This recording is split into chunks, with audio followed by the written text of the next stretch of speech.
অনেক দিন থেকে আমার একটি পাহাড় কেনার শখ, কিন্তু পাহাড়কে বিক্রি করে আমি জানি না। যদি তার দেখা পেতাম, দামের জন্য আটকাতো না। আমার নিজস্ব একটা নদী আছে, সেটা দিয়ে দিতাম পাহাড়টার বদলে।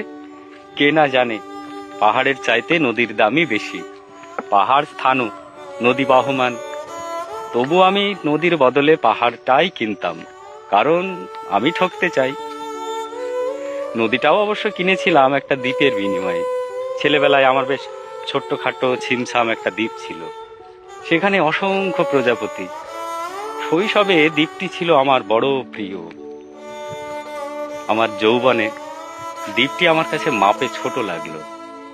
প্রবাহমান ছিপছিপে তন্নি নদীটি বেশ পছন্দ হলো আমার। বন্ধুরা বলল, ওইটুকু একটা দ্বীপের বিনিময়ে এত বড় একটা নদী পেয়েছিস, খুব জিতেছিস তো মাইরি।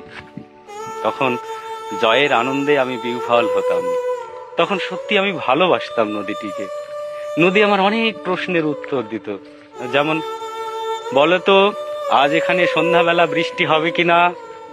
সে বলতো, আজ এখানে দক্ষিণ গরম হাওয়া, শুধু ছোট্ট একটা দ্বীপে বৃষ্টি। সে কি প্রবল বৃষ্টি, যেন একটা উৎসব। সেই দ্বীপে আমি আর যেতে পারিনি।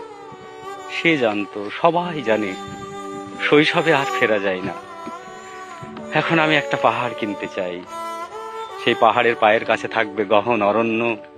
আমি সেই অরণ্য পার হয়ে যাব, তারপর শুধু রুক্ষ কঠিন পাহাড়। একেবারে চূড়ায়, মাথার খুব কাছে আকাশ, নিচে বিপুলা পৃথিবী, চরাচরে তীব্র নির্জনতা। সেখানে আমার কণ্ঠস্বর কেউ শুনতে পাবে না।